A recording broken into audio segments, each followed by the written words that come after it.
We are live. Okay. কেমন আছেন সবাই? আজকে হচ্ছে আমাদের শৈশবের পক্ষ থেকে অভিভাবকের সাথে আড্ডার দ্বিতীয় পর্ব। আমাদের সাথে আমন্ত্রিত অতিথিরা আছেন, তারা জয়েন করেছেন। তো তার আগে আসলে আজকে যে টপিক নিয়ে কথা বলবো সেটা নিয়ে একটু ছোট একটু ভূমিকা দেই। সেটা হচ্ছে যে প্যারেন্টিং ও স্বাস্থ্যসম্মত জীবন।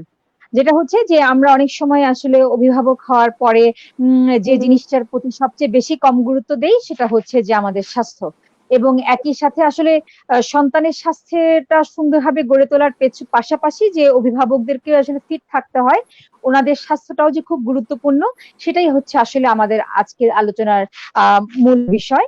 আর এর আগের আলোচনা আসলে আমরা কথা বলেছিলাম যে শৈশব আসলে কি, কেন, কি করছে।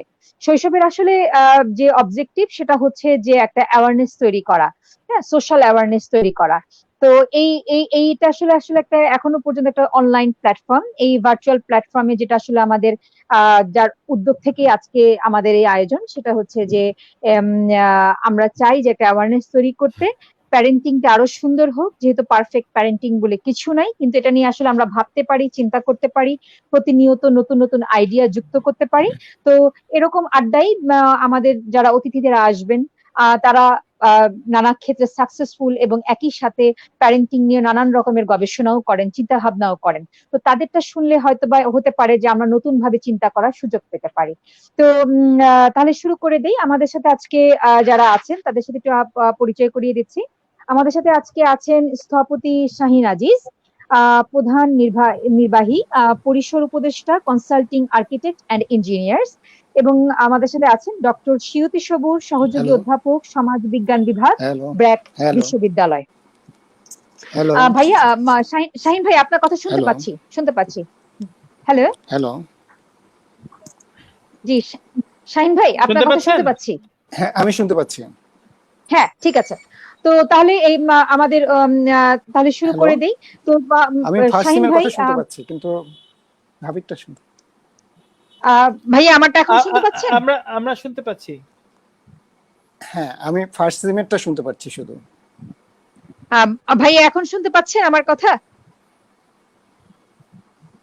হ্যালো, আচ্ছা, আমরা মনে করতে থাকি। আমরা শিউতি কি শুনতে পাচ্ছেন? হ্যাঁ হ্যাঁ, আমি দুজনকে শুনতে পাচ্ছি। তুমি শিউতিকে নিয়ে না, আমরা শাহিনেরটা আমরা দেখছি। আচ্ছা, ওকে। তো শিউতি আপা, আসলে আপনাকে স্বাগত জানাই আমাদের আজকের আড্ডায়। আর প্রথমেই জানতে চাইবো যে আপনি একজন শিক্ষক, এবং শিক্ষকতা পেশা তো অনেক ধরনের বিষয় জড়িত থাকে, প্রফেশনাল বিষয়গুলো। তো সেটার একটা ব্যস্ততা আছে, আপনার সংসার জীবনে ব্যস্ততা আছে, এবং সামাজিক অন্যান্য কর্মকাণ্ডের সাথেও আপনি জড়িত। তো এই ব্যস্ততার পাশাপাশি আপনি আসলে এই যে একটা নতুন জীবন বেছে নিয়েছেন, যে ট্রাই অ্যাথলেট হওয়ার, এই যে একটা নতুন একটা পরিচয়, যে নতুন একটা বিষয়, এটা আসলে আমাদের সামাজিক প্রেক্ষাপটে একেবারে অন্যরকম। তো আমরা জানতে চাইবো যে আসলে আপনার দৈনন্দিন এই যে জীবন, এই জীবনের সাথে আপনি কি করে এই জিনিসটা, এই অ্যাথলেট হওয়ার এই বিষয়টা কি করে জড়িয়ে ফেললেন? ধন্যবাদ ফারহানা এবং ফারসিনকে আমাকে আমন্ত্রণ জানানোর জন্য, এবং শৈশবে কথা বলতে পেরে আমি খুবই খুশি, কারণ আমি খুব মনোযোগ দিয়ে শৈশবের কাজগুলো ফলো করছি একদম প্রথম থেকে। আমার যেটা বললেন ফারহানা, আমার আসলে অনেক রকম শখ, তো তার মধ্যে ট্রায়াথলন একটা শখ। এবং আমি বরাবরই ভীষণ অ্যাক্টিভ ছিলাম। আগে নাচ টাচ করতাম, কারাটে করতাম, সো অ্যাক্টিভ ছিলাম, স্পোর্টি ছিলাম না। কিন্তু তারপরে যেটা হয় যে 40-এ এসে মনে হলো যে আমি আসলে অনেক আউটডোর পছন্দ করি, সেটা আমি বুঝতে আমার সময় লেগেছে। এবং পরবর্তীতে দেখা গেছে যে আমার পার্টনার যিনি ইতিহাস সায়ান বলি আমি, সো ওর দৌড় সাইকেল দেখে আমার সবসময় মনে হয়েছে যে আমি কেন কাজটা করি না। কিন্তু তার থেকে বড় জিনিস হচ্ছে যে আমি দৌড়ে খুব খারাপ ছিলাম, আমি হাঁটতে অনেক পছন্দ করতাম, দৌড়ে ছোটবেলায় খুব খারাপ ছিলাম, স্পোর্টসে খুব খারাপ ছিলাম। তার মানে জীবনে মরার আগে তো এগুলো একটু করে ফেলা উচিত। তো ওরকম ভাবে আসলে একটা ছোট্ট মিনি ম্যারাথন দিয়ে শুরু হয়েছিল। তারপরে যেটা হয়েছে যে নেশার মতো হয়ে গেছে। কমিউনিটি, অনেক মানুষের সাথে মেশার সুযোগ পেয়েছি, যেটা একাডেমিক বা সবসময় ইন্টেলেকচুয়াল ইয়ে না, এটা একটা অ্যাবসলিউটলি ফিজিক্যাল এফেমেরাল একটা স্পেস, এবং অনেক অর্থে gender neutral. It's a very different kind of community. ওইটা আমাকে ভীষণ ভাবে অ্যাট্রাক্ট করে, এবং সেটা অনেক সহজ ছিল না, কারণ 24 এসে যখন আসলে আপনি ডিসাইড করেন যে আপনি আসলে ম্যারাথন দৌড়াবেন, আপনার ট্রেনিং এবং ট্রায়াথলন করবেন, এবং ম্যারাথন যখন আমি শেষ করতে পেরেছি তখন আমার মনে হচ্ছে যে ম্যারাথন কেন, আমি সাইক্লিং সুইমিংটাও করে ফেলি, কারণ আমি সুইমিং খারাপ পারি না, সাইক্লিং করতাম এককালে। এবং তার থেকে বড় কথা, ইমতিয়াজ আমার পার্টনার, ও আয়রনম্যান করেছে, একটা হাফ একটা ফুল, এবং ও ট্রায়াথলন করছে। তো ওকে দেখে আমার কাছে ভীষণ মনে হয়েছে যে ওর এত ইনজুরি সহ, he had a fatal injury সহ, ও যখন করতে পারছে, I can do that too. So এইটা থেকে শুরু। কিন্তু যেহেতু আমাদের একটা বাচ্চা আছে, এবং তার জন্য আমরা নিজেদের জন্য বাঁচি, তার জন্য বাঁচি, ফলে আমরা ওইভাবেই জিনিসগুলো গুছিয়ে নিয়েছি পরিবারে, যাতে আসলে ও আমাদের দুজনকে সমানভাবে অ্যাক্টিভ দেখে। সো প্যারেন্টিং এর ক্ষেত্রে আমার কাছে মনে হয় যে বাচ্চারা যতটা না নিজে মানে আমরা শিখালে শেখে, দেখে অনেক বেশি শেখে। তো এই মানে ফলে ব্যালেন্সটা না ওটা খুব অর্গানিক্যালি হয়ে গেছে। তো এরপর আমি কথা বলতে বলতে আরো ডিটেইল বলবো, বাট এই হচ্ছে আমার আশা, এবং এটা একটা কারণ, আমার সন্তান একটা বড় কারণ। আপা, আপনি প্রতিদিন কি মানে হাঁটার সুযোগ কিরকম পান, মানে প্রতিদিন, বা আপনার রুটিনটা কিরকম, বা যে রুটিনের মধ্যে যে আপনি বললেন যে আপনি সুইমিংটা, সাইক্লিংটা আর এই যে দৌড়টা, হ্যাঁ, এটা কিভাবে সেট করেছেন আপনার রুটিনের মধ্যে? কারণ আমাদের অন্যান্য ওয়ার্কিং প্যারেন্টসরাও আছেন, তারা হয়তো জানতে চাইবেন যে তারা কিভাবে এটা করতে পারেন, বা তাদের স্কেডিউলের সাথে এটা তারা কিভাবে ইনক্লুড করতে পারেন। আপনি কিভাবে পেরেছেন আপা? একটা তো হচ্ছে যে আমার চাকরিটা 9টা 5টা চাকরি, আমি যদিও বা মাস্টারি করি, আমাদের ফ্লেক্সিবিলিটি খুব কম, কিন্তু যেটা হচ্ছে যে ক্লাস ডেজে অনেক সময় আছে যেখানে আসলে আমার সপ্তাহে আমার 40 আওয়ার্স থাকতেই হয়। সো আমার দেখা যায় যে 40 আওয়ার্সটা যে 100 আওয়ার্স এর বেশি হয়ে যায়। তো আমি যেভাবে নেগোশিয়েট করি, আমি যেহেতু কোঅর্ডিনেটর অফ সোশ্যাল সায়েন্সে, তো আমি যেভাবে নেগোশিয়েট করেছি যে যে দিনগুলোতে আমার ক্লাস নাই ওগুলো আমি একটু দেরিতে গিয়ে অফিসে বাড়িতে দেরিতে আসবো। ফলে দেখা যাচ্ছে যে আমি সপ্তাহে মানে উইকডেজে 2 দিন আমি ট্রেনিং করি, আর উইকেন্ডে 2 দিন আমি ট্রেনিং করি। এভাবে করেছি যখন আসলে কোভিড ছিল না। আর এখন কোভিড এর হওয়ার কারণে সেটা অফিসে যেতে হয় না, ফলে সকালে একটা বড় সময় পাওয়া যায়, এবং সেই সময়টা আসলে আমরা দুজনে, আমি এবং আমার পার্টনার, আমরা ওভাবেই আমাদের রুটিনটা এমন ভাবে করে নিয়েছি যেদিন ও ট্রেনিং করছে, ও যদি ইনডোর ট্রেনিং করে আমি আউটডোর করি, ও যদি আউটডোর করে তাহলে আমি ইনডোর করি। এবং কারণ সকালবেলা তো আমি বাচ্চাটাকে তো দেখতে হয়, যতই আপনার মানে আর কোভিড এর কারণে তো বাইরে থেকে কেউ আসছেও না, ফলে আমার এবং সায়ানকেই দেখতে হচ্ছে। তো ফলে ওইভাবে আমরা শিডিউল করে দিয়েছি। এখন আমার ভীষণ একটা স্ট্রাকচার্ড কঠিন ট্রেনিং এর মধ্যে দিয়ে যাচ্ছি 12 সপ্তাহে। তো ওটাতে আমি সপ্তাহে 4 দিন দৌড়াই, এবং সপ্তাহে 2 থেকে 3 দিন সাইক্লিং করি। তো ওই একই সাথে করি, মানে ধরেন লম্বা দৌড় বাদে যেদিন ছোট দৌড় সেদিন ওই দিন সাইক্লিংও করছি। তো ওইভাবে আর কি আমরা অ্যাডজাস্ট করে নিয়েছি। কিন্তু ওটা আসলে এটা শুধু সম্ভব হয়েছে কারণ হচ্ছে আমরা দুজনেই আমরা নিডটা বুঝি, দুজনেই ট্রেনিং এর গুরুত্বটা বুঝি, এবং দুজনের কাজের গুরুত্বটা বুঝি। ফলে ওই অ্যাডজাস্টমেন্টের কারণে আমাদের জন্য আমার মনে হয় যে আমি করতে পারছি তার একটা বড় কারণ হি আন্ডারস্ট্যান্ডস দ্যাট, এবং আমি যে সকাল মানে ওই আর কি দুজনে ভাগ করে নিয়েছি। বাহ, দারুণ। তো শাহিন ভাই, আপনি কি এখন আমার কথা শুনতে পাচ্ছেন? ভাইয়া, হ্যালো, হ্যাঁ শাহিন ভাই, এই মুহূর্তে শুনতে আচ্ছা ভাইয়া, তো তাহলে ভাইয়া আপনার জি, আপনার কাছেও একই প্রশ্ন যেটা এতক্ষণ আসলে শিউতি আপার সাথে করছিলাম। জি জি, ধন্যবাদ ভাইয়া। তো যেটা করছিলাম যে আসলে আপনার ডেইলি লাইফ স্টাইলটা একটু আমাদের সাথে শেয়ার করবেন কি, যে আপনার ডেইলি লাইফ স্টাইলের মধ্যে, আপনার স্কেজুলের মধ্যে আপনি কিভাবে ফিটনেসটাকে গুরুত্ব দিচ্ছেন, বা কিভাবে আপনার এই যে দৌড়ানোর প্যাশনটা, আপনি নিয়মিত দৌড়ান আমি জানি, তো এইটা আপনি কিভাবে আপনার ডেইলি লাইফ স্টাইলের ভিতরে সেট করে নিয়েছেন আসলে? আচ্ছা, আমি যেটা করি যে আমি সকালে উঠি আর কি, চেষ্টা করি সকালে উঠে। তো আমার বাচ্চার স্কুল থাকে 7টার সময়, কেমন 7টার সময় আমাকে রওনা দিতে হয়, 8টার দিকে স্কুলে পৌঁছাতে হয় আর কি। তো আমি চেষ্টা করি যে এর আগেই আর কি পুরো জিনিসটা করে ফেলতে। তার মানে হচ্ছে আমাকে 4:30 বা 4:45টার দিকে উঠে পড়তে হয়। তারপর আমি রেডি হয়ে পার্কে যাই। তারপরে পার্ক থেকে এসে 1 ঘন্টা বা 1.5 ঘন্টা দৌড়ে এসে দেন আমি কিন্তু রেডি হয়ে স্কুলে যেতে হয়। তো আমাকে 7টা 7:15টার মধ্যে আমাকে বেরোতে হয়।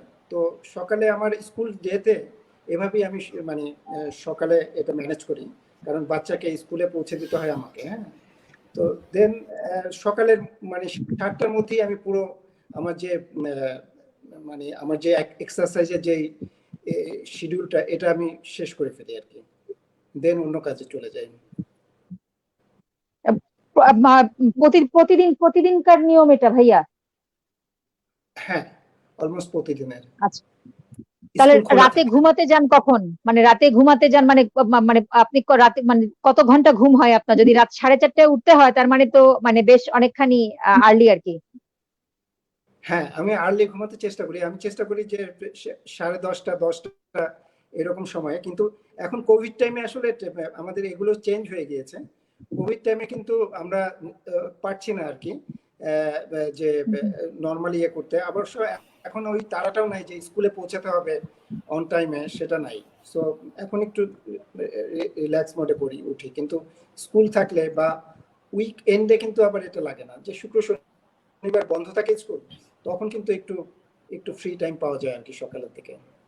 তো আচ্ছা, এবার আপনার লাইফ আমার একটা পার্টনার? যোগদান করি। হ্যাঁ হ্যাঁ So, হ্যাঁ হ্যাঁ, আমার একটা প্লিজ। প্রশ্ন আছে যে আর্কিটেক্ট শাহিন, আপনি মানে এই যে প্রফেশনাল জীবন, যেটা ডক্টর শিউতি কিছুটা বলছিলেন যে আপনার যে প্রফেশনাল জীবন তার যে একটা স্ট্রেস, তারপর আবার সাংসারিক একটা স্ট্রেস, আমাদের ঢাকা শহরের ট্রাফিকের, এর পরে দৌড়ানোর আপনার এই ব্যাপারটা, এটা আপনি কোত্থেকে পান?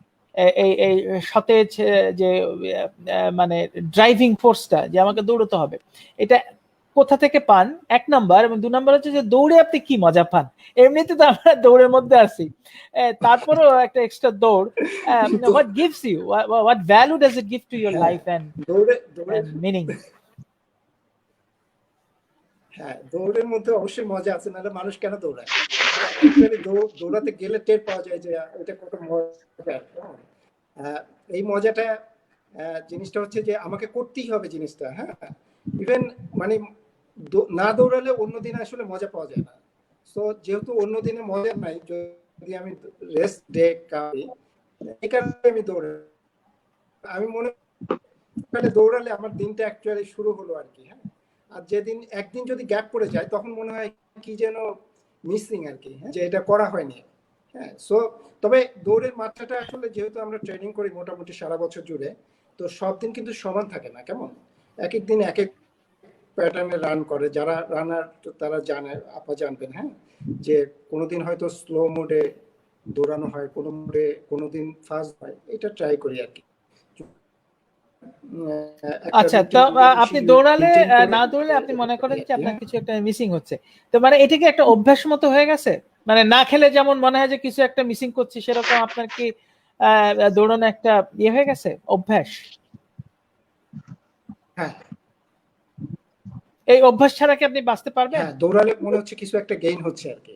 হ্যাঁ, কিছু একটা পেলাম, সকালবেলা একটা কিছু পেয়ে গেলাম। ওয়াও। ডক্টর সৌতির কাছে আমাদের এই প্রশ্নটা থাকবে, মানে দৌড়, হঠাৎ দৌড় কেন জীবনে?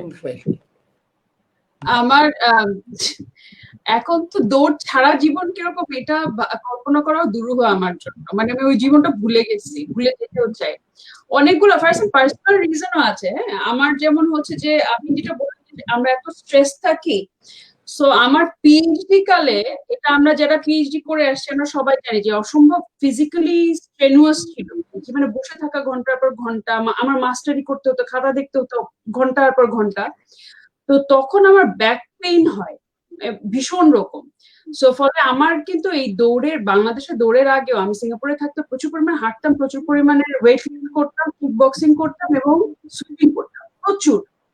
এবং ওইটা ছিল হচ্ছে to fight the physical stress as well as ফিটিক, mental যে ফিটিক সেটা।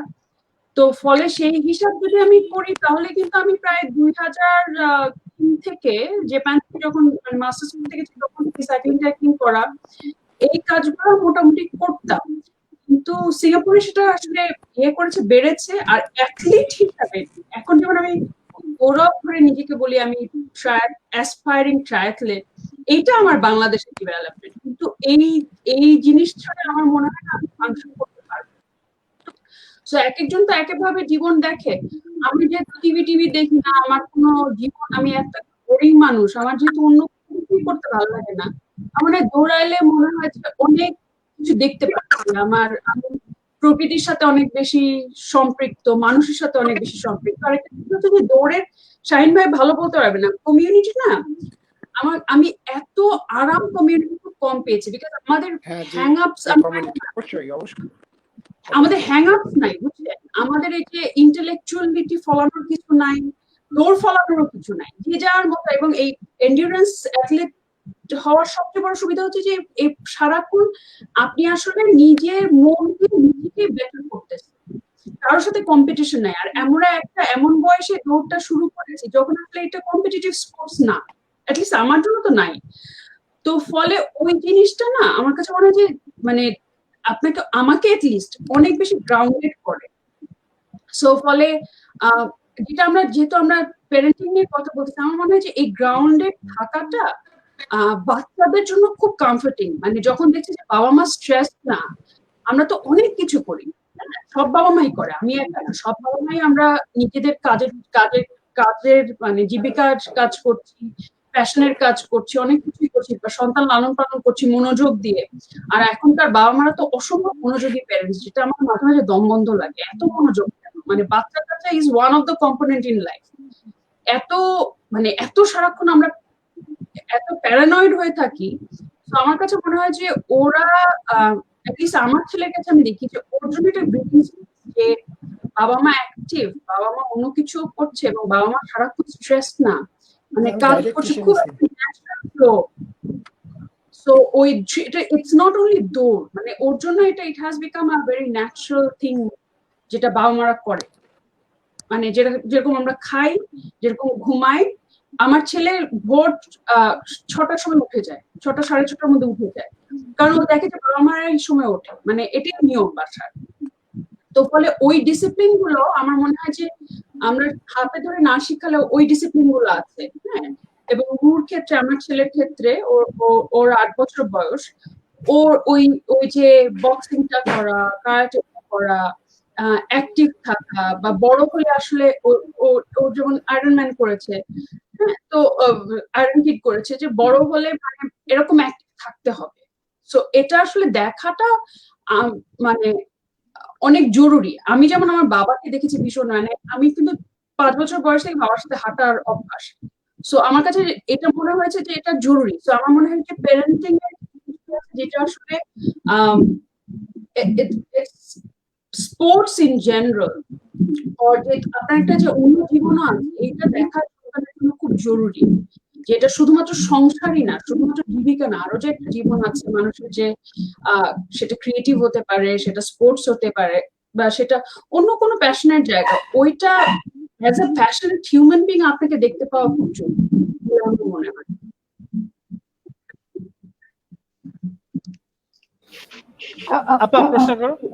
হ্যাঁ, আমি আসলে মানে আমাদের যে আলোচনাটা হচ্ছিল যে এই মানে ফিটনেস নিয়ে তো আমরা কথা বলছি এবং খেলাধুলার নিয়ে কথা বলছি। এখন যেটা হচ্ছে যে এখন তো আসলে সিচুয়েশনটা একটু অন্যরকম, মানে যেটা কোভিড সিচুয়েশন, এটা কতদিন লাস্ট করবে আমরা জানি না, আবার ভবিষ্যতে ঘুরে আসবে কিনা তাও আমরা জানি না, বাট এটা ছাড়া অন্য কোনো বিপর্যয় আসতে পারে পৃথিবীতে। তো যেটা ব্যাপার হচ্ছে যে আমাদের আসলে ব্যাপারটা যে একটা লং টার্ম আমাদেরকে একটা খুব একটা একটা একটা সীমিত পরিধির মধ্যে আমাদেরকে দিন কাটাতে হচ্ছে। হ্যাঁ, তো শাহিন ভাই, আপনি একজন আর্কিটেক্ট, তো আপনার কাছে আমি যেটা জানতে চাইবো ভাইয়া, আপনারা তো আসলে যখন এই যে ডিজাইন করেন, বাড়ি ডিজাইন করেন, হ্যাঁ, আপনারা যখন ইন্টেরিয়র প্ল্যানিং গুলো করেন, আমাদের তো আসলে ঢাকা শহরে অনেক মানে মানে সীমিত স্কোয়ার ফিটের অ্যাপার্টমেন্টও আছে, হ্যাঁ, বাসাও আছে। যেমন আমার 850 হতে পারে, 1000, 1200, হ্যাঁ, বা প্লাস বা বড় পরিসরেরও হতে পারে। তো মানে ছোট বা বড় যে পরিসরের বা যে স্কয়ার ফিটেরই একটা বাসস্থান হোক না কেন, এখানে আসলে ডিজাইনিং এর ক্ষেত্রে বা আপনারা ফিটনেস এর বিষয়গুলো চিন্তা ভাবনা করেন কিনা, বা এটা আপনাদের চিন্তা ভাবনা কতখানি প্রায়োরিটি পায়?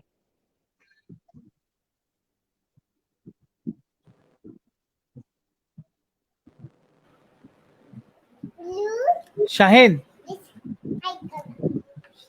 শাহিন কি হ্যালো, শুনতে পাচ্ছেন? শাহিন কি শুনতে পাচ্ছেন?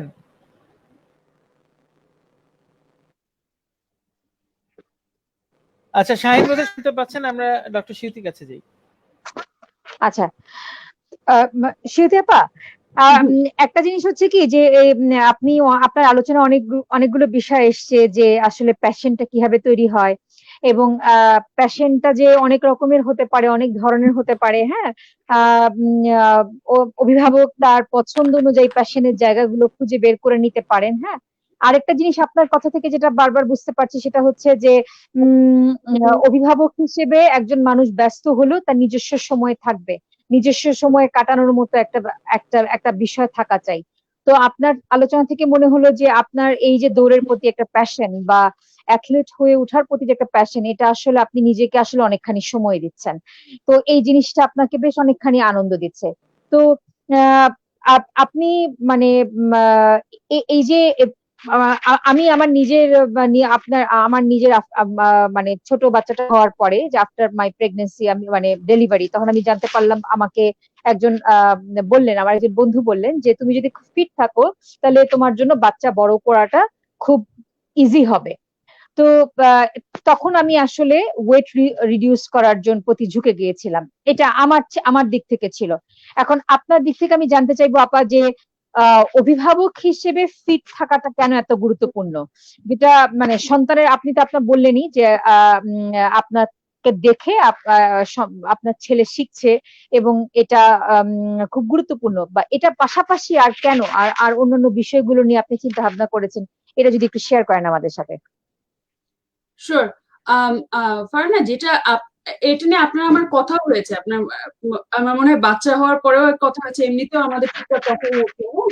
সেটা একটা বড় জিনিস যেটা হচ্ছে কি, মানে বাচ্চা বড় করাটা যদিও বা আমরা সবাই এক্সপেক্ট করি পারিবারিক ভাবে বা একটা পুরো গ্রাম জুড়ে আসলে বাচ্চাটা আহ বড় করা হবে বা বড় হবে, হ্যাঁ, সেটা তো আসলে সেই পরিবেশ আমাদের নাই, হ্যাঁ, সেই পরিস্থিতিও নাই।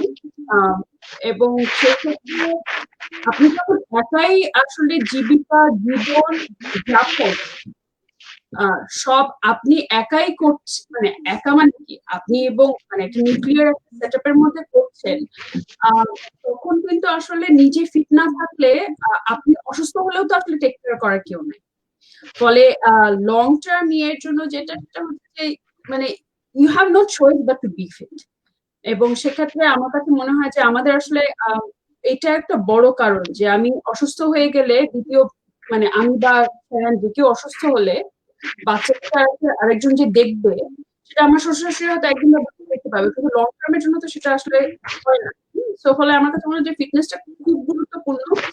আরেকটা জিনিস যেটা হচ্ছে যে ফিটনেস এর থেকে আমার যেটা মনে হয় যে মেন্টালি ফিট, ফিজিক্যাল ফিটনেস তো শুধু না, আমার কাছে মনে হয় যে মেন্টালি ফিট এবং এন্ডিউরেন্স, মানে সেটা ফিজিক্যাল, মেন্টাল, ইমোশনাল এন্ডিউরেন্স, এইটা আসলে বাবা মা হওয়ার সাথে সাথে শিখতে হয়।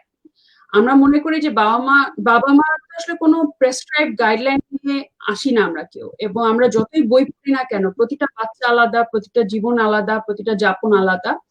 ফলে আমার কাছে যেটা মনে হয় যে এই জিনিসগুলো আমাদের শিখতে হয়। ফলে আমি মা হিসেবে আমার কাছে মনে হয় যে I think আমার থেকেও বা পিএইচডি সম পরিমাণের আমি জিনিস শিখেছি, বা তার থেকে বেশি শিখেছি মা হিসেবে।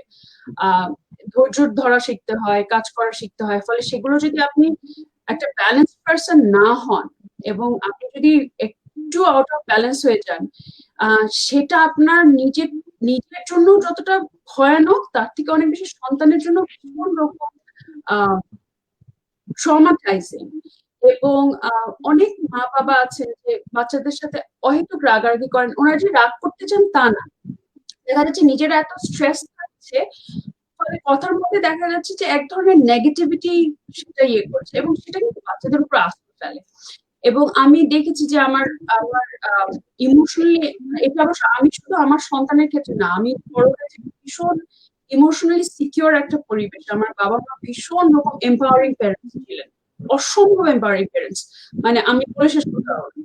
ফলে ইমোশনাল সিকিউরিটি কি ভয়ানক জরুরি জিনিস, এটার সাথে আমরা যত বড় হয়েছি এবং যত বাইরের জগতের সাথে মিশেছি, যত জেনেছি আসলে জগৎটা এত এত সিকিউর না, অনেক ফ্রেজিলিটি আছে, অনেক কি আছে, কিন্তু ওই ফ্রেজিলিটি গুলো আমরা এনজয় করতে পেরেছি আমার প্যারেন্টস কে আমি ওভাবে দেখেছি বা আমি ওইটা শিখেছি তাদের কাছে। এবং ফলে আমার যেটা হয়েছে যে আমার যখন সন্তান মানে বড় হয়ে উঠছে, তখন আমার জন্য ওটা ওটা একটা বড় বিষয় হয়ে গেছে যে আমার আসলে ফিজিক্যালি মেন্টালি এমন থাকতে হবে যেখানে আসলে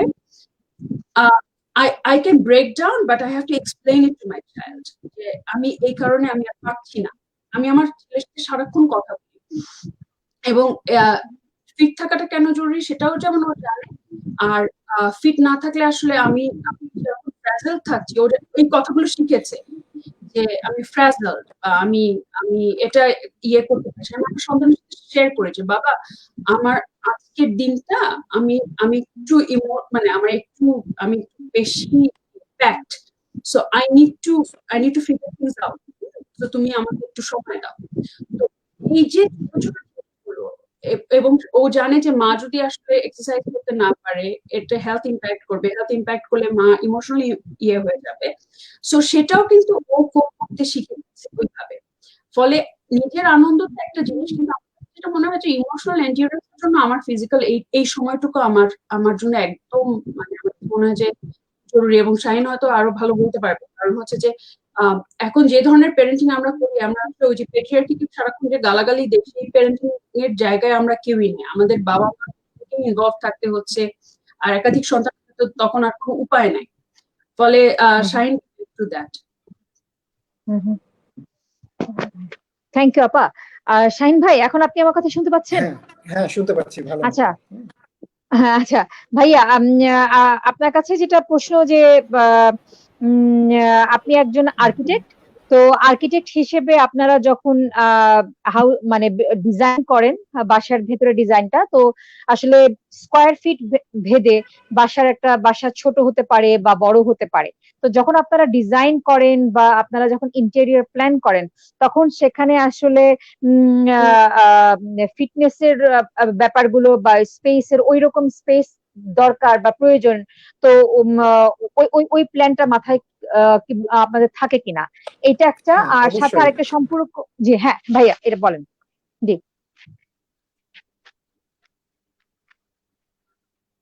এটা যেটা হচ্ছে যে আমরা একটা সময় ছিল আমরা খুব প্রাইভেট স্পেস পছন্দ করতাম, কেমন যে আমার ড্রয়িং রুমটা আলাদা হতে পারে, ডাইনিং রুমটা আলাদা হতে হবে। হ্যাঁ, এখন সেটা হচ্ছে যে এখন আমরা চাই যতটা সম্ভব ওপেন প্ল্যান করার জন্য। ওপেন প্ল্যানটা এরকম যে যদি আমি ড্রয়িং ডাইনিং কে একসাথে করে দিতে পারি, কেমন, বা ফ্যামিলি স্পেস কে একসাথে করে দিতে পারি, তাহলে কিন্তু একটা ছোট জায়গা গুলো যে ডিভাইডেড থাকে সেগুলো না থেকে একসাথে হয়ে যাচ্ছে পুরো জায়গাটা, তখন হলেও আমরা বড় জায়গাটা পাচ্ছি। আমাদের কমন যে স্পেস গুলো থাকে বাসার মধ্যে, এগুলো যদি আমরা একসাথে করে আনতে পারি, তাহলে তুলনামূলকভাবে একটু বেশি জায়গা আমরা পেতে পারি এবং একটু বড় জায়গায় বাড়া সহ দেখতে পারি। তো এটা একটা ইম্পর্টেন্ট জিনিস যে আমরা কিভাবে আমরা এই প্ল্যানটা করব, যে একটু বড় করে করা, মানে জায়গাটা আমাদের ঠিক, কিন্তু যত কম ওয়ার্ড বাড়বে, যা বাচ্চা হাঁটতে গিয়ে হোঁচট না খায়, বড়দের ক্ষেত্রেও কিন্তু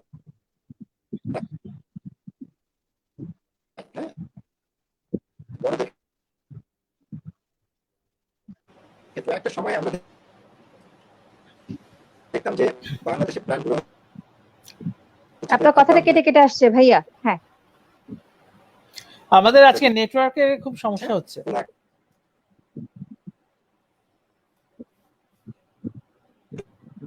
শাহিনের কথা আমরা কিছু শুনতে পাচ্ছি না। আমার মনে হয় শাহিন ভাইয়ের ছবিটা অফ করে যদি অডিও দেয় তাহলে কি একটু বেটার হতে পারে? হ্যাঁ, তাহলে বোধহয় একটু বেটার হবে। হ্যাঁ ওটা একটু মেসেজে ইয়ে করবেন, করে দেন তাহলে শাহিনকে।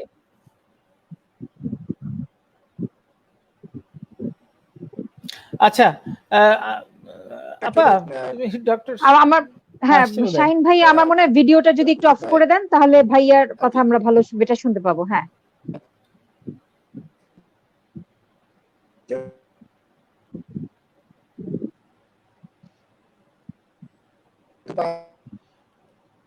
আচ্ছা, শোনা যাচ্ছে না। আচ্ছা, তুমি একটু মেসেজ করে বলে দিতে হ্যাঁ, পারো যে মেসেজ করে ভাইয়া। দেয় হ্যাঁ যেখানে দেয়। তুমি ওকে। করো। আচ্ছা তাহলে আমাদের আরেকটা হচ্ছে কি, একটা যেটা হচ্ছে যে মানে শ্বেতাপা যে মানে শাহিন ভাই যেটা অ্যান্সার করছিলেন যে আসলে একটা লিমিটেড স্কোয়ার ফিটে, তো মানে যারা আমরা একটু বড় স্কোয়ার ফিটের বাসায় থাকতে পারি বা বাসার পরিসরটা একটু বড় হয়, তাদের জন্য এটা আসলে সৌভাগ্যের বিষয় যে আসলে আমরা এটাকে অনেকভাবে ইউটিলাইজ করতে পারি। আমাদের আমাদের আসলে দৌড় থেকে শুরু করে যোগা থেকে শুরু করে ফ্রি হ্যান্ড এক্সারসাইজ, হ্যাঁ, এবং বিশেষ করে যেটা হচ্ছে যে যারা আসলে আপনার ট্রেডমিল বা এই ধরনের যার যেসব গুলো লাগে, মেশিন গুলো লাগে এক্সারসাইজের জন্য, এটা রাখতেও তো একটা জায়গা লাগে, ওইটাও আসলে অনেকে রাখতে পারে। তো এটা আমার কাছে মনে হয় একটা সৌভাগ্যের বিষয় যদি একটু বাসার পরিসরটা বেশ বড় থাকে আর কি। তো কিন্তু যদি না থাকে, তো সেক্ষেত্রে আপনি অন্য অভিভাবকদের আসলে কিভাবে সাজেস্ট করতে পারেন আপা যে আসলে ওই লিমিটেড জায়গার মধ্যেই আসলে তারা কিভাবে ফিটনেসটাকে ধরে রাখবেন? তাদের ফুড হ্যাবিটটা কি চেঞ্জ করবেন? তো কিভাবে চেঞ্জ করতে পারেন ওইটুকুই জায়গার মধ্যে ফ্রি হ্যান্ড এক্সারসাইজটা, বা কি ধরনের এক্সারসাইজ বা কিভাবে ফিটনেসটা ধরে রাখবেন? জি আপা। আপা মানে আমার কাছে মনে হয় যদি আপনি যদি একটা 600 স্কোয়ার ফিটের বাড়িতেও থাকেন, 800 স্কোয়ার ফিটের বাড়িতেও থাকেন, হ্যাঁ, ওখানে আপনি যদি এক্সারসাইজ করতে চান, আপনি কিন্তু সেই এক্সারসাইজটা যে কোনো জায়গায় করতে পারেন। বডি ওয়েট এক্সারসাইজের থেকে ভালো এক্সারসাইজ খুব কম আছে। আপনি যদি বাইরে হাঁটার জায়গা না পান বা দৌড়ানোর জায়গা না পান, আমি কিন্তু সেটা যোগা হতে পারে বা বডি ওয়েট এক্সারসাইজ আছে বেশ কিছু, খুবই এফেক্টিভ। সেটা কিন্তু একটা সত্যি সত্যি মানে আপনি যদি জাস্ট আপনার বিছানা থাকে বা বিছানার পাশে যদি আপনার জাস্ট এক চিলতে জায়গা থেকে আপনি হাঁটতে পারেন, আপনার বডিটা মানে চলতে পারে, তাহলে আপনি যে কোনো এক্সারসাইজ করতে পারেন। তো এক্সারসাইজ আমার কাছে মনে হয় না যে ইকুইপমেন্টস থাকলে ভালো, যেতে পারলে খুব ভালো, কিন্তু আমার কাছে মনে হয় যে আপনার যদি আগ্রহ থাকে এবং ইচ্ছা থাকে, অনেক অনেক এক্সারসাইজ আছে যেটা আসলে একদম বিনা পয়সায় নিজে থেকে ছোট্ট জায়গায় করা সম্ভব। খাওয়া দাওয়া নিয়ে আমার যেটা আছে যে আমাদের তো বাঙালি না, পৃথিবীময় খাওয়া দাওয়া নিয়ে তো আমাদের হয় আমরা অতি কি বলে, this whole food industry is driven into a certain kind of food that you should eat and you should be eating. আর আমি খুব ওই অর্থে খুব বাঙাল। আমার বাঙালি খাওয়া মানে যা খাওয়া কার্ব টার্ব সমস্ত খেয়ে শরীর কিভাবে ইয়ে করা যায় সেটা আমি চেষ্টা করি, এবং আমাদের যে রিসোর্সেস এবং যেগুলো আসলে নিয়মিত পাওয়া যায় সেই সমস্ত জিনিস থেকে আমি করার চেষ্টা করি। ফলে ফুড হ্যাবিট এটা একটা বড় বিষয়, এবং আমার কাছে মনে হয় যে সবচেয়ে বড় জিনিসটা হচ্ছে যে আপনার ডিসিপ্লিন বাজে। আমাদের অধিকাংশ মানুষেরই আমাদের লাইফ মানে আমাদের লাইফে স্ট্রেস আছে, কিন্তু আমরা খুব মেসি। মানে এটা আমি কোনো ক্রিটিক অর্থে বলছি না, একজন এক এক ভাবে ওটাই এনজয় করে। তো তাদের জন্য মানে আমার জন্য বেশি লাগে, কারণ হচ্ছে যে আপনি ধরেন রাত্রেবেলা 10টার সময় ডিনার করলেন, আপনার খাওয়া হজম হওয়ার জন্য 1 ঘন্টা সময় লাগবে। আপনি 7টা 11টার সময় বা 12টার সময় খেয়ে গেলেন, এবং তারপরে আপনি স্ট্রেসের উপরে দায় দিলেন যে আসলে আপনি মোটা হয়ে যাচ্ছেন বিকজ আপনি স্ট্রেস ইটিং করছেন, which is true। হ্যাঁ, আমাদের তো আসলে অনেক রকম স্ট্রেস কাজও করে। আর আমরা তো এসেন্সিয়ালি আমরা যে অডিয়েন্সের কথা বলছি সেটা মধ্যবিত্ত ইয়েতে। তো নিম্নবিত্ত পরিবারগুলোতে স্ট্রেসের ধরন আলাদা, মধ্যবিত্তের পরিবারের স্ট্রেসের ধরন আলাদা, নারী এবং পুরুষ সেটার ইয়ে আলাদা, বয়সের ব্যাপারটাও আলাদা, কোন জেনারেশন নিয়ে কথা বলছি, কি কথা বলছি। বলে আমার কাছে মনে হয় যে এক্সারসাইজ সব বয়সের সব মানুষ করতে পারে বাসায়, আপনি যতটুকু জায়গা হয় মানে মিনিমাম জায়গাতেও করতে পারেন, কিন্তু সেটা হচ্ছে ইচ্ছার উপরে যে আসলে আপনি মনে করছেন কিনা যে এটা জরুরি আপনাকে, এবং গুরুত্বপূর্ণ। গুরুত্বপূর্ণ কিনা। আরেকটা জিনিস হচ্ছে ফুড হ্যাবিট, যেটা হচ্ছে যে আমাদের একটা আমরা এক্সেসিভ কনজাম্পশন করি খাওয়া, তো সেটা একটা সমস্যা, এবং সেই সমস্যাটা ফলে মাত্রাতিরিক্ত খাওয়া, জাঙ্ক খাওয়া, এগুলো আমাদের একটা বৈশ্বিক সমস্যা, আমাদের একা সমস্যা না, ফলে সেগুলো আসলে মাথায় রাখার বিষয় আছে। আরেকটা আপা, যে একটা সম্পূরক কোয়েশ্চেন করি, সেটা হলো কি যে মানে নারী হিসেবে বা মা হিসেবে, বা আমরা যখন সংসারটা পরিচালনা করি বা দেখাশোনা করি, তো বেশিরভাগ দায়িত্ব তো আসলে একজন মাকে নিতে হয়, মানে স্বাভাবিকভাবে আর কি, মানে মানে বা খাবারের ব্যাপারটা আসলে মাকে দেখতে হয়। তো এখন এরকম অনেক সিচুয়েশন, মানে যখন আমরা শৈশবের অন্যান্য অভিভাবকদের সাথে কথা বলি, তখন আসলে জানতে পারি যে মায়েদের একটা বড় রকমের স্ট্রেস হচ্ছে একটা হেল্পিং হ্যান্ডের বিষয়টা। তো এইটা ওনাদেরকে খুব স্ট্রেস করে মানে ফুল করে রাখে। যেমনটা হচ্ছে যে আচ্ছা, হয়তো আজকে কোনো আমার হেল্পিং হ্যান্ড নাই, তাহলে হয়তো বা আমি এটা করতে পারছি না, তাহলে আমাকে তাহলে এই কাজটা করার জন্য আমাকে আমার নিজের যে সময়টা, নিজেকে যে সময় দেওয়ার ব্যাপারটা, ওইটা আসলে আমাকে স্কিপ করতে হবে। তো আমরা যেটা মানে আমি যেটা কথা বলে জেনেছি যে সবার আগে আমরা মায়েরা যেটা করি, নিজেদের জায়গাটা সবার আগে ছেড়ে দেই, যে আসলে আমাকে আমার পছন্দের যেটা করতে ভালো লাগে, হয়তো একটা বই পড়তেই কি ভালো লাগে, হয়তো জগিং করতেই কি ভালো লাগে, হাঁটতেই ভালো লাগে, বা গান শুনতেই কি ভালো লাগে, সেটা আমাকে আজকে স্কিপ করতে হবে, এটা আমি আজকে করতে পারবো না, এটা আমাকে নেগোশিয়েট করতে হবে, কারণ আমার হেল্পিং হ্যান্ড নাই, তাহলে আমাকে এটা করতে হবে। তো তাহলে এই আমার মনে হয় আপনি মা হিসেবে এবং একজন কর্মজীবী নারী হিসেবে এইটা আপনি ফেস করেছেন, কারণ এটা বাংলাদেশের জন্য বা আমাদের দেশের প্রেক্ষাপটে একটা সাধারণ ঘটনা, যে হেল্পিং হ্যান্ড হঠাৎ করে নাই আসতে পারে। তো সেক্ষেত্রে আপনি এইটা ম্যানেজ করেন কি করে আপা? যেটা হচ্ছে যে আমি এখন একটা যৌথ স্ট্রাকচারে বসবাস করি, তো সেটার কিছু অ্যাডভান্টেজ আছে, কিন্তু অবশ্যই আমরা একই মানে উপরতলা নিচতলায় থাকি, সেটা একটা অ্যাডভান্টেজ আছে। কিন্তু যেটা হচ্ছে যে হেল্পিং হ্যান্ড দুটো জিনিস আছে, সেটা হচ্ছে যে আমি চেষ্টা করি যে আমার কাজগুলো সহ, আমি সন্তান সহই ওই কাজটা কিভাবে করতে পারি সেটার চেষ্টা করি প্রথমত। এবং আমার নানি সবসময় একটা কথা বলতেন, এবং এই কথাটা আমি আসলে সারা জীবন মানে একদম মন্ত্রের মতো উচ্চারণ করেছি, বলছে সংসার তুমি না থাকলেও সংসার নিজ নিয়মে চলবে, নিজেকে এত গুরুত্বপূর্ণ ভাবার কিছু নাই, এবং তোমার জগৎ সংসারের দায়িত্ব তোমার কাঁধে না, মানে সবকিছুই চলবে। নানির এই কথাটা আমি খুব মন দিয়ে একদম মানে একদম কোর অফ মাই এন্টিটি, তো সেটা আমি মাথায় রেখে কাজ করার চেষ্টা করি, এবং আমি চেষ্টা করি যে আমি যেটা আমার যেটা ইয়ে হচ্ছে যে আমি রিচ আউট, আমি ইকোসিস্টেম একটা ডেভেলপ করার চেষ্টা করেছি।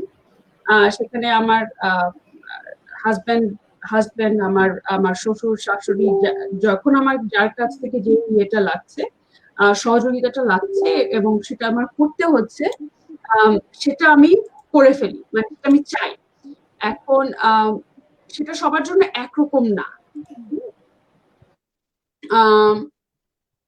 সো আচ্ছা, সরি, তো সেটা সবার জন্য একরকম না, এবং সেটা আমার সেটা করতে গিয়ে যেটা হচ্ছে যে আমি ওই কম্প্রোমাইজ, যেটা শব্দ আমার কিতাবে কম্প্রোমাইজটা নাই, আমি কম্প্রোমাইজ হিসেবে এগুলো দেখি না, আমি দেখি যে একটা ইকোসিস্টেম বিল্ড করা, এবং এটা অনেক সময়ের কাজ, ধৈর্যের কাজ, আর আমাদের তো আমরা যৌথ পরিবারের সবাই থাকি না, ফলে সেইটা সাহায্য চাইলেও সবসময় পাওয়া যায় না।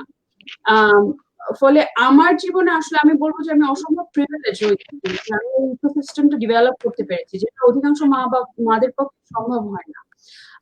আরেকটা জিনিস যেটা হচ্ছে যে আমার মনে হয় যে আমাদের পারস্পরিক সম্পর্ক কি সেটা রিডিফাইন করা আছে। আমাদের অধিকাংশ সময় দেখা যাচ্ছে যে বিয়ে করে আমরা শ্বশুর বাড়ির মতো হয়ে যাওয়ার চেষ্টা করি, শ্বশুর বাড়ির মতো মানিয়ে চলার চেষ্টা করি, কিন্তু আমরা যে আমাদের যে একটা বাস্তব জীবন আছে এবং সেটার যে একটা আমাদের চাওয়া পাওয়া আছে, সেটা আমরা আসলে এত সিস্টেম দিয়ে এত শাসিত যে ওই আর্টিকুলেশন গুলো আমার হয় না।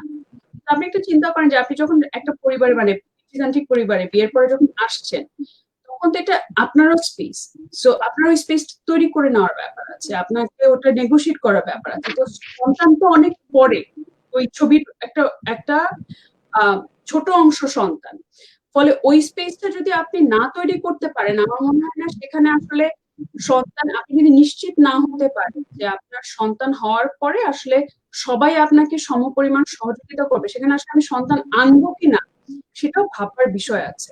কারণ হচ্ছে যে আমার কাছে মনে হয় যে সন্তান লালন পালন এটা পারিবারিক, এটা মায়ের দায়িত্ব না। আমি এটা কোনোভাবে ন্যাচারাল মনে করি না। আমার কাছে মনে হয় যে বাবা মা দাদা দাদি নানা নানি যারা আছে, আমাদের আগের যে সিস্টেম ছিল যে একটা সন্তান বড় করতে পুরো সমাজ লাগে। সো আমার যদি ইকোসিস্টেমটা না থাকে, আমি টু বি ভেরি অনেস্ট, আমার যদি ইকোসিস্টেম না থাকে আমি I don't think I would go for parenthood.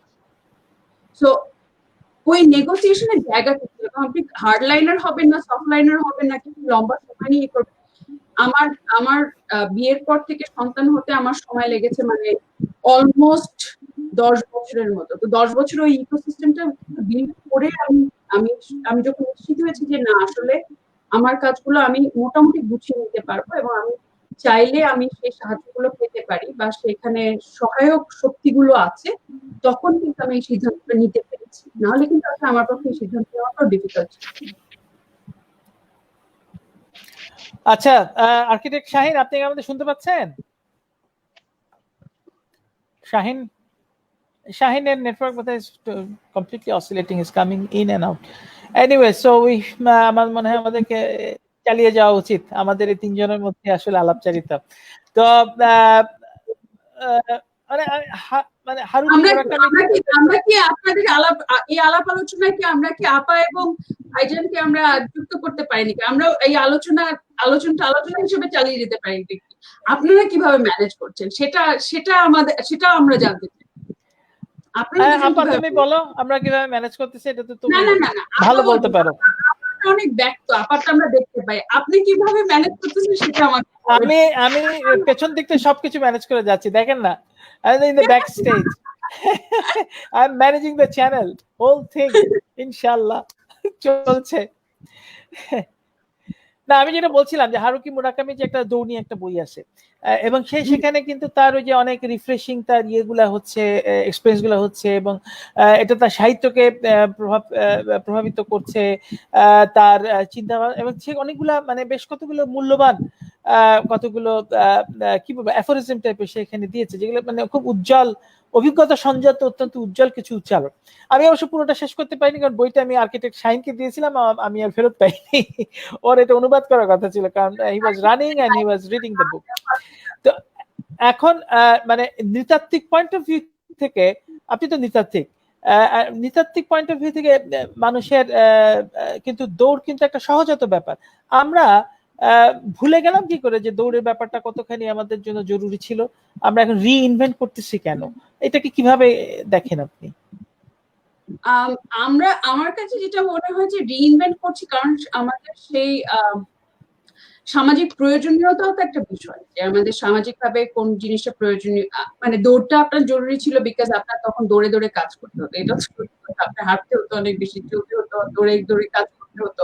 তো কাজগুলোর ধরন ধারণাও তো এরকম ছিল যে ইভেন ধরেন আমি যখন বড় হয়েছি, ধরেন বাগেরহাটে আমার দাদার বাড়ি থেকে বাজার পর্যন্ত যেতে আপনাকে মিনিমাম 3 মাইলের মতো 3-4 মাইল হেঁটে যেতে হতো। বর্ষাকালে নৌকায়, নাইলে ভ্যান গাড়িতে, আধা পথ কাদা থাকলে আপনাকে হেঁটে যেতে হতো। তো আমরা ছোটবেলা থেকে এগুলো দেখে অভ্যস্ত। কিন্তু আপনি আপনার সন্তানকে বা আমার সন্তানকে যদি এই কথা বলেন যে বাবা তোমার আসলে 3 কিলোমিটার হেঁটে যেতে হবে স্কুলে, সেই গল্প তো আসলে ওদের কাছে করে কোনো লাভ নাই। ফলে রিইনভেন্ট তো আমাদের নিজেদের প্রয়োজনেই করছি, সামাজিক প্রয়োজনে করছি।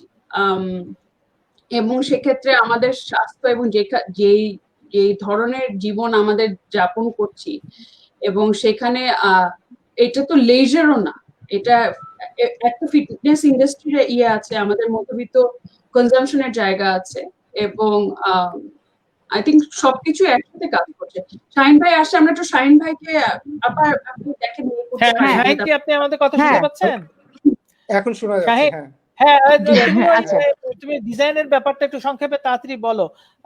মানে ছোট ছোট মানে যে অ্যাপার্টমেন্ট গুলো হবে ধরো 600, 700, 800 স্কয়ার ফিট, সেখানে ডিজাইনে আমরা এই ব্যাপারগুলো যেগুলো প্রথম থেকে আলোচনা হচ্ছিল, আমি আর প্রশ্নটা ইয়ে করলাম না, প্লিজ ক্যারি অন।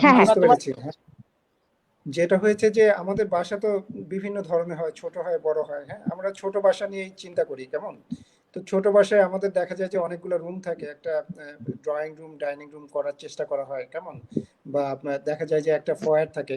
এই জায়গাগুলোকে যদি আমরা একীভূত করে দিতে পারি, হ্যাঁ, একটু যদি, তাহলে যদি ড্রয়িং এবং ডাইনিং রুমটা যদি একসাথে করে দেওয়া যায়, এর মধ্যে যদি ব্যারিয়ার না থাকে, ইভেন কিচেনেরও যদি আমরা পার্টিশন খুলে ফেলতে পারি, তাহলে কিন্তু একটু মজারও হয়, প্লাস জায়গাটাও বড় হয় এবং বাচ্চাদের জন্য কাজে লাগে। শুধু বাচ্চা নয়, বয়স্ক যারা ডায়াবেটিস আছে বা অন্য যারা কোনো ফিজিক্যালি কোনো অসুবিধা চ্যালেঞ্জের মুখোমুখি হন, হুইল চেয়ার ইউজ করেন, তাদের সবার জন্য কিন্তু ভালো হয়। সো এই জায়গাটায় আমাদের একটু দৃষ্টি দেওয়া দরকার যে আমরা কিভাবে একটা অনেকগুলো জায়গা, ছোট ছোট জায়গা না করে একটু বড় জায়গাকে আমরা একসাথে করে নিয়ে একটু হাঁটা চলা, একটা ব্রিদিং স্পেস তৈরি করতে পারি। বিশেষ করে কোভিড এর পরে কিন্তু আমরা অনেকটা ঘরবন্দি হয়ে পড়েছি। এখন আমাদের এইভাবে চিন্তা করা উচিত যে আমরা ঘরে বসেও যাতে দৈনন্দিন কাজকর্ম ভালো মতো চালাতে পারি। অনেকে হোম অফিস করছেন, প্লাস হোম অফিস যেমন করছেন বাসায় বসে, তেমন ভাবে ফিজিক্যাল অ্যাক্টিভিটিটাও যাতে বাসায় বসেই করে নেওয়া যায়।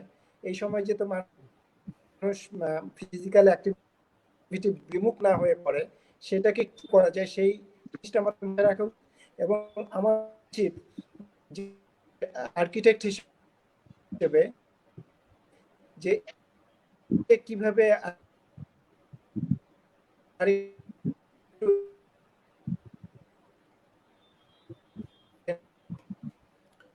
সাউন্ডটা আবার কেটে কেটে যাচ্ছে। করা যায়, যেটাকে ছোট জায়গা একটু বড় জায়গা করা যায়।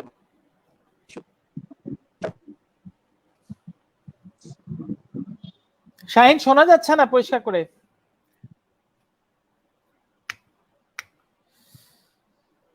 লাইন আসলে বিষয় আজকে ফারহানা, আপনি কিছু বলেন, আপনি কিভাবে স্ট্রেস ম্যানেজমেন্ট গুলো করেন, কিভাবে এটা করেন? আচ্ছা, এটা যেটা হচ্ছে যে আমি একটু সামারি করে দিয়ে তারপরে শুরু করি, তাহলে হয়তো যারা মানে শুনছেন বা দেখছে তাদের সুবিধা হবে। তাহলে এতক্ষণ পর্যন্ত আসলে আমরা, হ্যাঁ ভাইয়া আর্কিটেকচারেরও প্ল্যানগুলো এভাবে আচ্ছা, করা হ্যাঁ উচিত। হ্যালো, হ্যাঁ হ্যাঁ আমরা ভাইয়া, শুনতে পাচ্ছি। হ্যাঁ হ্যাঁ হ্যালো, বলো। হ্যাঁ বলো।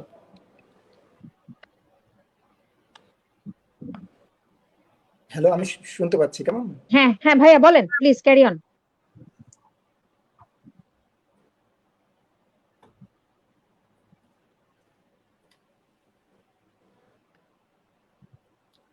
ফারহানা, আপনি শুরু করেন, আচ্ছা আপনি বলেন। আচ্ছা, আমার মনে হয় ভাইয়ার মাইক্রোফোনটা একটু ই করে রাখতে পারো, মিউট করে রাখতে পারো, সো দ্যাট মানে না হয় পরে ভাইয়ার সাথে একটু কমিউনিকেট করা যায় কিনা, যে ওনাটা মাইক্রোফোনটা স্পষ্ট করে নেওয়ার জন্য। তো এতক্ষণ পর্যন্ত আমরা যেটা কথা বলেছি আসলে ডক্টর শিয়তি শিবপুর এবং স্থপতি শাহিন আজিজ, আমরা ওনাকে যতটুকু সময় পেলাম সেটা এসছে যে আসলে ফিটনেসটা কি করে ধরে রাখা যায় বা কেন গুরুত্বপূর্ণ, হ্যাঁ, অভিভাবক হিসেবে আমরা আসলে ফুড হ্যাবিটটা নিয়ে কিভাবে ভাবতে পারি, এবং যৌথ ফ্যামিলি বা একক ফ্যামিলি ভেদে কিভাবে আসতে পারে বিষয়গুলো, এবং নিজের পার্সোনাল ইন্টারেস্টের জায়গাগুলো কিভাবে তৈরি করে নেওয়া যেতে পারে, যেটা স্মৃতি আপা বলেছেন, এবং বাসার ডিজাইনটা কেমন হতে পারে ফিটনেসের কথাগুলো চিন্তা করে। এবং এটার সাথে আমি একটু ইনক্লুড করতে চাইবো যে শাহিন ভাইকে যদি পেতাম বোঝা যেত যে একই ডিজাইনের মধ্যে ফিটনেস প্লাস বাচ্চাদের খেলার জন্য যে ইনডোর যে গেম ডিজাইন করার যে বিষয়টা, হ্যাঁ, সেক্ষেত্রে ওনাদের প্ল্যানটা কিরকম থাকে। তো সেক্ষেত্রে আমি একটু ইনক্লুড করতে চাইবো যে একটা যে স্ট্রেস ম্যানেজমেন্ট, তো প্রতিদিনকার তো নানান রকমের স্ট্রেস থাকে। তো আমি আসলে নিজে পার্টিকুলার কোনো নিয়ম ফলো করি না, এবং সেক্ষেত্রে হচ্ছে যে সবসময় দেখি যে কত ভাবে, কারণ এক একটা স্ট্রেস আমার কাছে এক এক রকম মনে হয়। যেমন হয়তো কোন একটা কাজের প্রেশার একরকম, এক একটা কাজের প্রেশার এক এক রকম, তখন দেখা যায় যে সবসময় একই টেকনিক কাজ করে না, আমার জন্য করে না। যেমন কোনো সময় হয়তো গানটা রিলিফের মতো কাজ করে, অন্য সময় এই একই গান পেইনফুল বলে মনে হচ্ছে। কোনো সময় হয়তো বইটা পড়লে ভাল লাগে, তখন মনে হয় যে বই টাচ করতে ইচ্ছে করছে না। হ্যাঁ, কখন হয়তো মনে হয় যে আমি হাঁটতে পছন্দ করি, যেহেতু ওয়েট লুজ করার জন্য আমি আসলে ফুড হ্যাবিটটা চেঞ্জ করেছি, প্লাস হচ্ছে হাঁটা চলা শুরু করেছি। তো হাঁটতে পছন্দই করি। তো মাঝে মাঝে দেখা যায় হাঁটলে খুব ভালো লাগে, চিন্তা করা যায়, অনেক সময় হাঁটলে চিন্তাটা খুব ভালোভাবে খোলে না। তো আমি সময়ের সাথে টেকনিক গুলো, যখন যে টেকনিক কাজ করে সেই টেকনিক গুলো অ্যাপ্লাই করার চেষ্টা করি। মাঝে মাঝে ইয়োগাটা খুব হেল্প করে আমাকে, মাঝে মাঝে আমাকে হেল্প করে জীবনটাকে থামিয়ে দেওয়া কয়েক সেকেন্ডের জন্য, মাঝে মাঝে আধা ঘন্টা 1 ঘন্টার জন্য জীবনটাকে পুরোপুরি থামিয়ে দেওয়া, যে আশেপাশে আর কিছুই নাই, আমি এক্সিস্ট করি আর কোনো কিছু এক্সিস্ট করে না। তো সেক্ষেত্রে জীবনের দিকে ফিরে তাকানো, কি অ্যাচিভমেন্ট হলো, কতটুকু যেতে চাই, কি সমস্যা হচ্ছে, সমস্যার জায়গাগুলো বোঝা, নিজের মানসিকতাটাকে বোঝার চেষ্টা করি, মনের অবস্থাটাকে বোঝার চেষ্টা করি যে এখন মনের অবস্থানটা কোন জায়গাটায় আছে, হ্যাপি স্যাড, এভাবে আইডেন্টিফাই করার চেষ্টা করি। আসলে ইমোশন গুলো আইডেন্টিফাই করতে পারাটা আমার কাছে মনে হয় একটা বড় কাজ। তো অনেক সময় দেখা যায় যে আমরা খুব ব্ল্যাঙ্ক থাকি, বুঝতেই পারি না কি হয়েছে। তো আমি অনেক সময় ব্ল্যাঙ্ক হয়ে গেলে ওই জায়গাটা খোঁজার চেষ্টা করি যে আসলে কি হয়েছে, কি করলে ভালো লাগে। তো তখন আসলে থামিয়ে দেওয়া। এবং আমি একটা খুব ভালো টেকনিক দেখেছিলাম যে এমন কোন একটা ভিউ এর দিকে তাকিয়ে থাকা যেটা খুব বিস্তৃত আর কি। সেটা হতে পারে যে সাগরের ছবি, সমুদ্রের ছবি, বা জানালা খুলে দাঁড়িয়ে থাকা, এই বিষয়গুলো। তো আমি দেখেছি যে এটা খুব হেল্প করে। এটা যে আপা আজকে যেটা বলছিলেন যে ফিজিক্যাল ফিটনেস শুধু না, মেন্টাল ফিটনেসও খুব জরুরি। তো সেক্ষেত্রে আমি মনে করি যে এটা আমাকে মেন্টালি খুব ফিট করে, যে আমাদেরকে আসলে কোন কোন জিনিসগুলো আমাদেরকে মেন্টালি ফিট করে সেই জায়গাগুলো আসলে বেছে নেওয়াটা জরুরি। তো আমি এইভাবে বেছে নিয়েছি। আর সাধারণ যে ফিটনেস, সেটা তো হচ্ছে যে ওয়েট ম্যানেজমেন্ট, মানে যেটা বলেছি যে আফটার ডেলিভারি আমার কাছে মনে হয়েছে যে আমি তো অনেকখানি ওয়েট গেইন করে ফেলেছি, ওটা আমাকে ছাঁটাই করতে হবে। তো সেজন্য food management, food habit change করা খুবই জরুরি। আমাদের দেশের প্রেক্ষাপটে আমরা যে ধরনের খাবার খাই সেটার ভেতর থেকেই সম্ভব ফুড হ্যাবিট ম্যানেজ করা, মেনটেন করে ফেলা। তো দেখা গেল যে ফুড ম্যানেজমেন্ট এবং এই যে আপা যেটা বললেন যে মেন্টাল হেলথ, আবার তার পাশাপাশি হচ্ছে ফিজিক্যাল ফিটনেস, সবগুলো জিনিস চিন্তা করে আসলে এতখানি কাজ করার ব্যাপার আসে। তারপরে মাঝে মাঝে পাজল হয়ে যাওয়ার ব্যাপার থাকে, হারিয়ে যাওয়ার ব্যাপার থাকে। কিন্তু আমার কাছে মনে হয় আসলে সবাই হারিয়ে যায় কিছু সময়ের জন্য, বাট ফিরে আসতে হয়, এটাই বাস্তবতা। এবং ফিরে আসার রাস্তাও নিজেকে তৈরি করে ফেলতে হয়। তো শাহিন ভাইকে বোধহয় আবার পাওয়া গেছে। শাহিন ভাই, আপনি কি আরেকটু যুক্ত করবেন যে ওই যে আপনি বলছিলেন যে ডিজাইনিং এর বিষয়টা নিয়ে, যেটা যে আপনি আপনার ব্যাপারটা বুঝতে পেরেছি যে আপনারা অ্যাপার্টমেন্টের ডিজাইনটা কিভাবে করেন। তো ইনডোর গেমস এর ক্ষেত্রে বাচ্চাদের গেমস এর জন্য কোনো কিছু ডিজাইন করেন কিনা? দেশের বাইরে এই ডিজাইন গুলো করা হয়, তো আপনাদের এরকম কোনো এক্সাম্পল কি আছে আমাদের দেশের প্রেক্ষাপটে এরকম কোনো ডিজাইন ইনডোর গেমস এর জন্য? জি।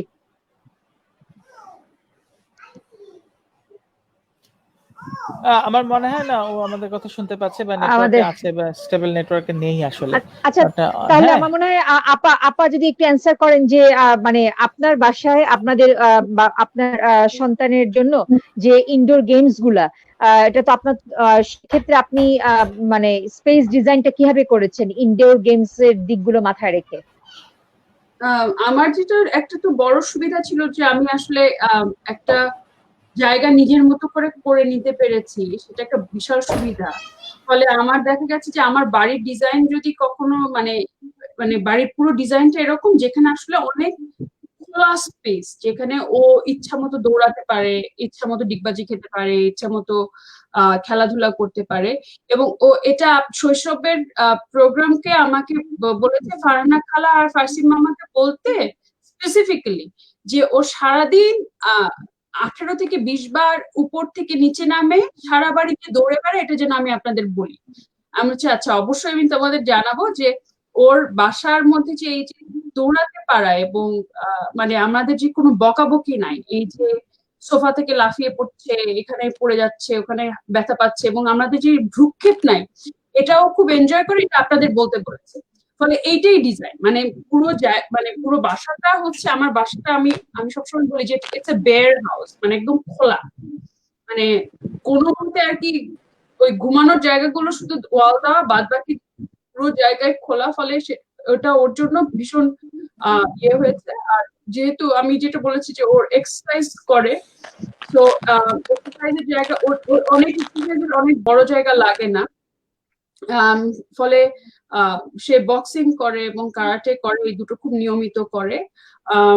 তো সেই জিনিসগুলো ওই যেখানে ওই ছাদে করে বা রুমে মানে যে জায়গাটা করে খুব একটা জায়গা লাগে না, ওর মতো করে জায়গা বানিয়ে নেয়। আর বাচ্চাদের একটা অসম্ভব রেজিলিয়েন্ট একটা ক্ষমতা আছে, যা আমার কাছে মনে হয় যে ওদের একটুখানি স্পেস দিলে, যদি বলা হয় যে পুরো বাড়িটাই তোমার এবং তুমি যা ইচ্ছা তাই করতে পারো, ওরা আসলে ওই আপনি ওই 10 ফিট বাই 10 ফিট কি 5 ফিট বাই 5 ফিট ওরা ওদের মতো জায়গা করে নেয়। ফলে আমার বাসাটা শুধুমাত্র আমার সন্তানের জন্য না, আমি কিন্তু বাড়ির বড় খালা, বড় চাচি, বড় মামি, মানে এভরিথিং বড়, বলে আমার বাসায় অনেক আমার গোষ্ঠীর বাচ্চা কাচ্চা অনেক। সো ওদের জন্য এই জায়গাটা মানে আই থিঙ্ক ওদের জন্য আমি তৈরি করতে পেরেছি, যেখানে আসলে ওরা দে ফিল কমফোর্টেবল, যে they are not stopped from anything, they can do whatever they want to do, এবং ওরা সেটা করেও।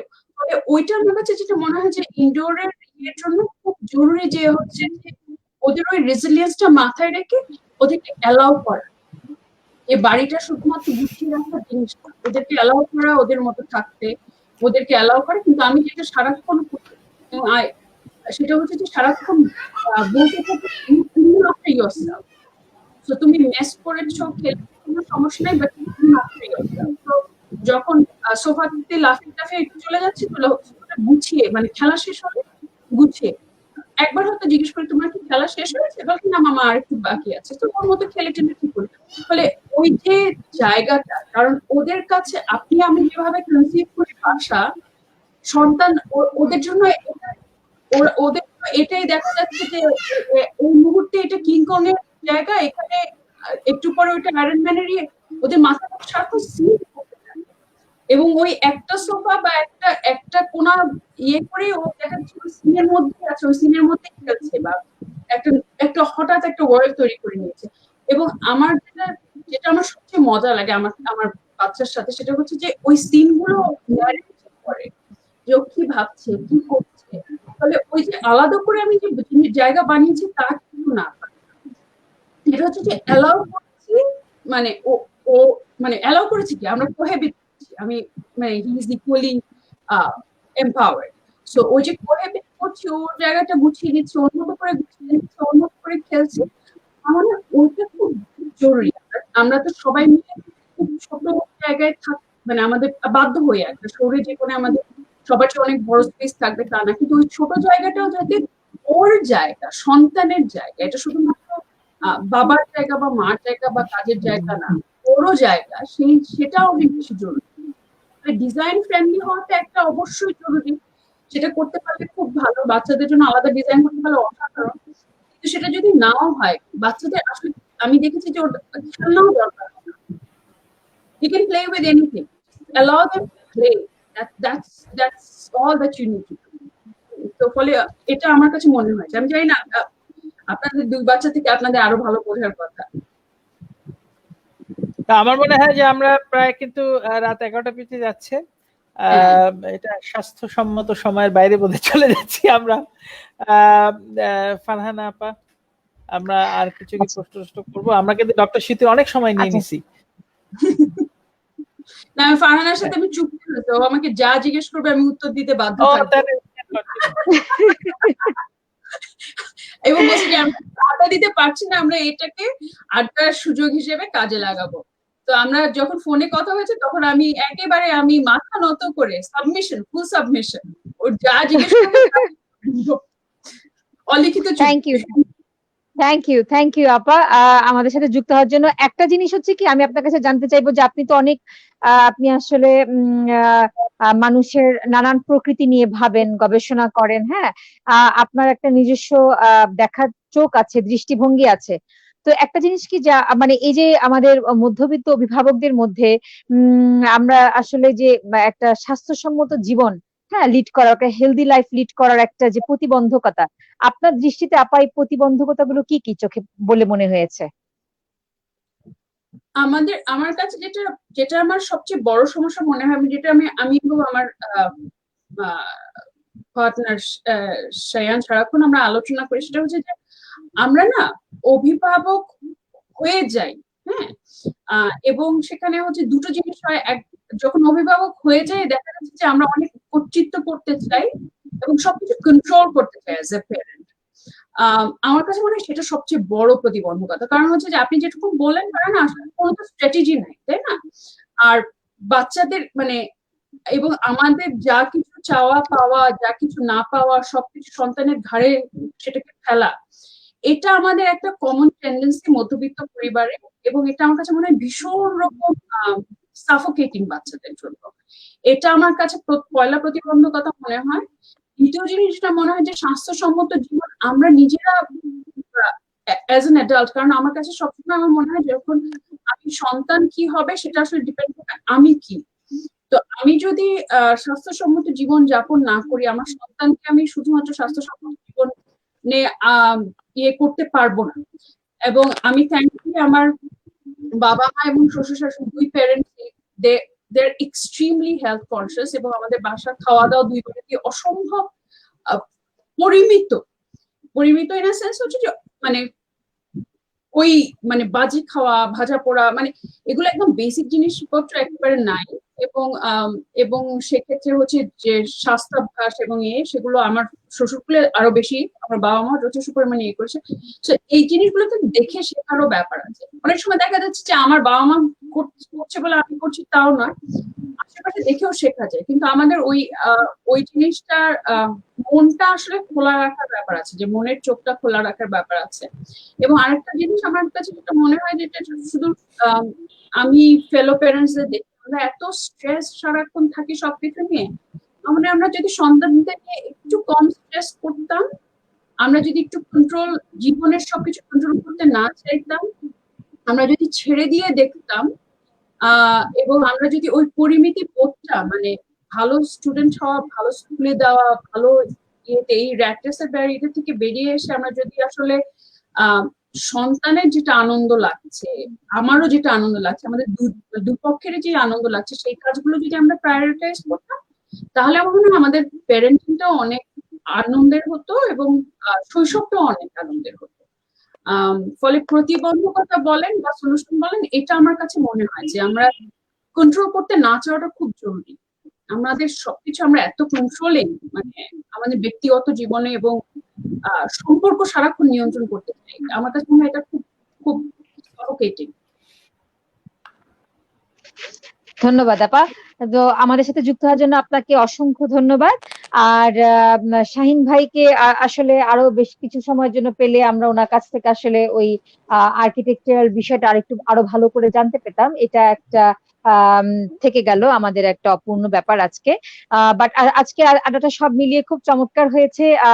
আপার আলোচনা থেকে এবং শাহিন ভাই শুরুতে যতটুকু বলেছেন সেখান থেকে অনেকখানি বোঝা গেল যে আসলে ডেইলি লাইফ স্টাইলটা কেমন হওয়া উচিত, এবং বাবা মা যা করেন তার প্রভাব যে সন্তানের উপরে পড়ে, এবং তাতে করে শেখানো বা আমরা যা চাই আমাদের জীবনে অন্যদেরকে টেনে নিয়ে আসা বা সন্তানকে আমাদের জীবন অভ্যস্ত করানোর বিষয়টা যে ইজি হয়, তো এই বিষয়গুলো আসলে খুব ভালোভাবে চলে এসছে। তো এবং ব্যক্তি হিসেবে আমরা নিজেরাও খুব গুরুত্বপূর্ণ, অভিভাবকদের জীবনও একটা জীবন, এই জীবনটা খুব সুন্দর করে সাজাতে হয়, সন্তানকে নিয়ে আরেকটা, এবং এক্সটেন্ডেড ফ্যামিলি নিয়ে একটা, শ্বশুর শাশুড়ি বাবা মা সবাইকে নিয়ে একটা পরিপূর্ণ জীবন। তো আমরা চাইবো যে আমরা যে যতখানি আমাদের বাসার পরিধি বা যতখানি স্পেস যতখানি হোক না কেন, আমাদের জীবনে যতখানি প্রতিবন্ধকতাই থাকুক না কেন, আমরা কর্মজীবী বাবা বা মা বা শুধু বাবা যাই হই না কেন, প্রফেশনাল লাইফে কিছু করি বা নাই করি না কেন, বাট নিজের জীবনকে একটু মনোযোগ দিই এবং ভাবি, স্বাস্থ্য সচেতন হই, এবং শুধু শরীরের যে স্বাস্থ্যটা সেটা না ভাবি, আমরা মানসিক স্বাস্থ্যের বিষয়টাও বোঝার চেষ্টা করি, আমাদের দুঃখের জায়গাগুলো, পাওয়ার জায়গাগুলো, না পাওয়ার জায়গাগুলো, হতাশার জায়গাগুলো, আনন্দের জায়গাগুলো, বেদনার জায়গাগুলো, হ্যাঁ, এবং সর্বোপরি সন্তানের জন্য কোনটা ভালো কোনটা মন্দ। এবং আপা সব থেকে গুরুত্বপূর্ণ যে কথাটা বলেছেন আজকে আমার দারুণ লেগেছে, সেটা হচ্ছে ছেড়ে দেওয়ার বিষয়টা, যে নিয়ন্ত্রণ থেকে বেরিয়ে আসা। তো চলুন সবাই আমরা নিয়ন্ত্রণ থেকে বেরিয়ে আসি এবং সুস্থ থাকি, ভালো থাকি, এবং সবাইকে শুভরাত্রি। আপা আপনাকে আবার অসংখ্য ধন্যবাদ। কাসিম স্যার। জি হ্যাঁ, থ্যাংক ইউ। আচ্ছা, আমরা কি ফুচকা খাবো আমাদের জীবনে? ফুচকা খেতে পারি, আমরা অনেক কিছু করতে পারি। একটু কষ্ট করে আসতে হবে বা আমিও যেতে পারি। আমরা কোভিড শেষ হলে আমরা আমরা মাঝখানের কোনো জায়গায় জাস্ট ফুচকা খেতেই চলে যেতে পারি। ইয়েস হ্যাঁ, ফুচকা খুব জরুরি। মানে আমার বাসায় আমি এই নিমন্ত্রণ দিয়ে রেখেছি এবং এরপরে আড্ডাটা আমরা কন্টিনিউ করব কোনো না কোনো বাড়িতে। এটা হচ্ছে নিশ্চয়ই প্রত্যাশা নিশ্চয়ই রাখি। ইনশাআল্লাহ। Definitely thank you very much. আজকে আসলে আমাদের ডক্টর শিউতির উপরে অনেক চাপ পড়ে গেল, কারণ শাহিনে মানে আমরা তো সাধারণত দুভাগ করি, আমরা না কিছু মজা করার হয়। নেই। হ্যাঁ, কিছু করার নেই আসলে। মানে আমাদের এখানে কিন্তু নেটওয়ার্ক খুব সমস্যা করছে, এখন আবার স্টেবল হয়ে গেছে। আমি আবার ভিডিও বন্ধ করে রাখছিলাম মাঝখানে।